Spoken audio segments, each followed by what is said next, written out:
मौलाना हमें कुछ असबाग देने के बाद सौदागर और तोते की हिकायत की तरफ ऊद फरमाते हैं और लिखते हैं, कर्द बाज़रगान तजारत रा तमाम, यानी सौदागर ने अपनी तजारत ख़त्म की, बाज़ आमद सुए मंजिल शाद काम, और वो बड़ा खुश खुश अपने घर वापस आया।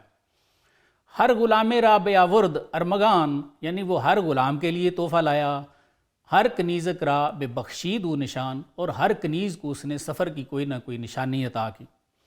आगे मौलाना लिखते हैं, गुफ्त तूती अरमगान बंदा को, तोते ने कहा, भाई इस बंदे का तोहफ़ा किधर है? आँच दीदी आँच गुफ्ती बाज गो, उसने कहा, भाई जो कुछ वहाँ देखा, जो कुछ आपने वहाँ कहा सुना, वो मुझे बताओ ना। गुफ्त ने मन खुद पशेमान मज़ा, सौदागर ने कहा, नहीं भाई मैं नहीं सुना रहा, मैं खुद बड़ा परेशान हूँ। दस्ते खुद खाया, उसने कहा मैं अपना हाथ खा रहा हूँ, अंगुश्तां गज़ां, और उंगलियाँ काट रहा हूँ। क्यों भाई? कि चिरा पैगाम खामे अज़ गज़ाफ़, कि मैं क्यों बेहूदगी में एक फ़जूल पैगाम, बुरदम अज़ बेदानशी व अज़ निशाफ़, बेवकूफ़ी और बेअकली से तुमसे क्यों ले गया। गुफ्त ख्वाजा पशेमानी ज़ चीस्त, तोते ने कहा, ए ख्वाजा परेशानी की क्या बात है? चीस्त ई की खश्म गमरा मुक्तज़ीस्त, कौन सी बात है जो इस गुस्से और गम की मुक्तज़ी है? गुफ्त, उसने क्या कहा सौदागर ने, गुफ्तम आ शिकायत हाय, तो सौदागर ने कहा कि भाई मैंने तुम्हारी शिकायतें बागरोहे तूतियाँ हमताए, तो तेरे जैसे तोतों के एक गिरोह से बयान की थी। आ यके तूती ज़दर्दत बुए बुर्द, सौदागर ने कहा कि एक तोता उनमें से तेरे दर्द की बू आ गया था। ज़हराश बदरीद व लरजीद व मुर्द, उसने कहा उसका पिता फट गया, कांपा और मर गया। नाज़रीन, तोते और सौदागर की कहानी अभी जारी है, लेकिन मौलाना हमें यहाँ थोड़ी देर के लिए रोकते हैं और अपने इस्लाही मकसद की तरफ आते हैं। आप फरमाते हैं, फ़ेल रा दर गैब असरहा ज़ादनी अस्त, फरमाते हैं कि भाई हमारे जो फ़ेल हैं, हमारे जो काम हैं, वो गैब में कुछ नतीजे पैदा करते हैं। व आम वालिदश व हुक्म खल्क नीस्त, और फरमाते हैं कि वो नतीजे अल्लाह ताला पैदा करते हैं, मखलूक पैदा नहीं करती। आगे फरमाते हैं, बेशरीके जुमला मखलूक खुदास्त, फरमाते हैं ये जो नतीजे हैं ये बेशक अल्लाह ताला की मखलूक़ात हैं। आम मवालीद अर्चे निस्बत शां बेमास्त, फरमाते हैं अगरचे इनकी निस्बत जो है वो बंदों की तरफ कर दी जाती है। इसकी एक मिसाल देते हैं फिर कि जैद पर रानीद तीरे सुए अमर, फरमाते हैं कि समझ लो कि जैद ने अमर को एक तीर मारा।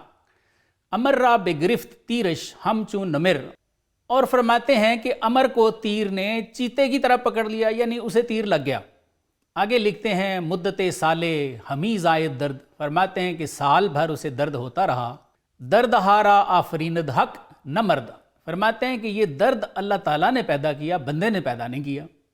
आगे क्या फरमाते हैं, जैद रामी आदम और मुर्द अज दजल, फरमाते हैं वो तीरंदाज जैद जो है अगर उसी लम्हे खौफ से मर जाए, दर्द हा मीज़ायद आ जाता अजल, तो फरमाते हैं फिर भी अमर को दर्द तो होता रहेगा। मैं इसको थोड़ा मुख्तसर करता हूँ, हज़रत की बात समझना मकसद है।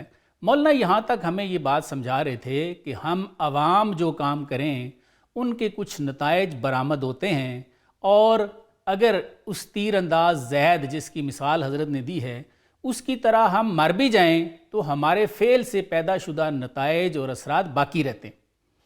लेकिन साथ क्या फरमाते हैं? साथ फरमाते हैं कि औलिया के साथ ऐसा नहीं होता। क्या फरमाते हैं? बस्ता दर हाय मवालीद अज सबब, फरमाते हैं कि असबाब से पैदा होने वाले नताइज के दरवाज़े उन पर बंद रहते हैं। कब बंद रहते हैं? क्यों बंद रहते हैं? चूँ पशेमा शुद्ध वली अज दस्ते रब, फरमाते हैं उस वक्त बंद रहते हैं जब कोई वली खुदा के हाथ से शर्मिंदा होता है। मौलाना फरमाना ये चाह रहे हैं कि आम गुनाहगार इंसान जब कोई गलती कर लेते हैं तो उसके नताइज भुगतते हैं, लेकिन औलिया से जब कोई गलती होती है तो वो चूँकि असहाबे खरके आदत हैं, वो नताइज और आसार को मुतरतब नहीं होने देते। आगे मज़ीद उसकी वजाहत फरमाते हैं, औलिया रा हस्त कुदरत अज इला, फरमाते हैं औलिया को अल्लाह ताला की तरफ से ये कुदरत हासिल होती है। तीर जस्ता बाज आरंदश ज़रा, फरमाते हैं छूटे हुए तीर को भी वापस ले आते हैं। ये औलिया की करामत का बयान है जो कि आवाम के लिए तो मुहाल है, लेकिन खवास की करामतों पर तो कुरान शाहिद है, जिसमें आसिफ बिन बरखिया, हज़रत मरियम वगैरह की बेशुमार करामात का जिक्र मौजूद है। آگے مولانا ایک اور ख़اص بات کا تذکرہ فرماتے ہیں کہ ہم میں اور اولیاء میں فرق کیا ہے بیسیکلی. مولانا فرماتے ہیں گفتہ نا گفتہ کند از فتح باب. فرماتے ہیں کہ یہ چونکہ اصحاب شرع صدر ہیں اس لیے اپنی شرع صدر کے نور سے اپنے منہ کی کہی ہوئی بات کو بھی ان کہی بنا دیتے ہیں. تا ازاں نئے سیخ سوزد نئے کباب. فرماتے ہیں تاکہ اس کی شامت سے نہ سیخ جلے اور نہ کباب جلے. کیسے بھئی اپنی کہی کو ان کہی بنا دیتے ہیں؟ مزید فرماتے ہیں از ہما دلہا کہ آ نکتہ شنید. فرماتے ہیں کہ ولی کو یہ طاقت حاصل ہے کہ تمام دلوں نے جو اس کی بات سن رکھی ہے آ سخن را کرد محو و ناپدید. فرماتے ہیں کہ اس بات کو ان کے دلوں سے وہ محو اور نابود کرا دیتے ہیں. بڑی خاص بات ہے. ہم جیسے لوگوں کا دل جلدی جلدی تو یہ نہیں مانتا کہ ولی دوسرے لوگوں کے دلوں سے بھی بات محو کرا لیتے ہیں، لیکن مولانا نے اس پہ قرآن سے استدلال فرمایا ہے. آئیے وہ جانتے ہیں وہ کیا ہے. فرماتے ہیں گرت برہان باید و حجت مہا. فرماتے ہیں اے چاند اگر تجھے ہماری بات پر کوئی حجت اور برہان چاہیے کہ اولیاء دلوں سے بات کو ہی محو کرا سکتے ہیں، اسنب خاں آیا او ننسہا. تو فرماتے ہیں پھر قرآن سے ما ننسخ من آیتن او ننسہا ناتی بخیر منہا او مثلہا. فرماتے ہیں یہ پڑھو. اس کا کیا ترجمہ ہے کہ جب ہم کوئی آیت منسوخ کرتے ہیں یا لوگوں کو بلا دیتے ہیں تو اس سے بہتر یا اس جیسی اور آیت لے کے آتے ہیں. اس آیت میں مفسرین نے ننسہا کے چند معنی بیان کیے ہیں جن میں سے ایک معنی بلانے کا بھی ہے.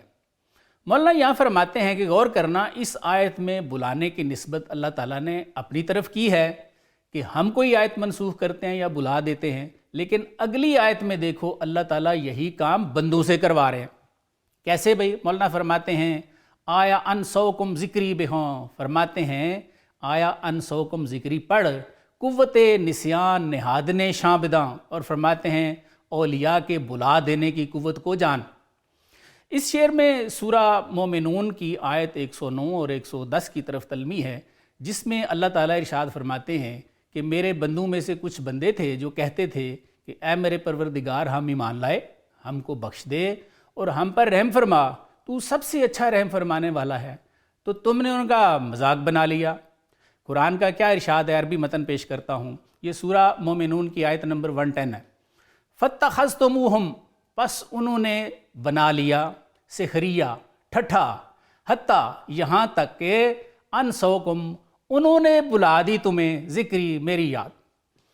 نذیر عرشی صاحب ان اشعار کی تشریح میں فرماتے ہیں کہ آیت اور ننسہا میں اللہ تعالیٰ نے بلانے کا جو فعل ہے اس کو اپنی طرف منسوب فرمایا، جبکہ سورہ مومنون کی آیت 110 میں بلانے کے فعل کو اللہ نے بندوں کی طرف منسوب فرمایا. اشرف علی تھانوی صاحب فرماتے ہیں کہ یہ نعمت کبریٰ اور عطیہ عظمیٰ ہے، مگر فی الواقعہ یہ فعل بھی ذات کا اپنا ہی ہوتا ہے. اور فرماتے ہیں کہ اولیاء ایسا باذن خدا بندی ہی کرتے ہیں. اشرف علی تھانوی صاحب مزید لکھتے ہیں کہ اس تفسیر کو باطل نہیں کہہ سکتے کہ اولیاء اللہ کسی کے دل سے کوئی بات محو کرا سکتے ہیں، کیونکہ ایسے خوارق مشاہدہ سے ثابت ہیں کہ کاملین کے تصرف سے بڑی پکی یاد کی ہوئی چیزیں ذہن سے نکل گئیں. یہ میں کلید مسمی سے کوٹ کر رہا ہوں آپ. یعنی تھانفی صاحب یہ فرما رہے ہیں کہ خرق عادت کے طور پر اولیاء سے یہ چیزیں ہمارے مشاہدے میں آئی ہیں، مشاہدے سے ثابت ہیں.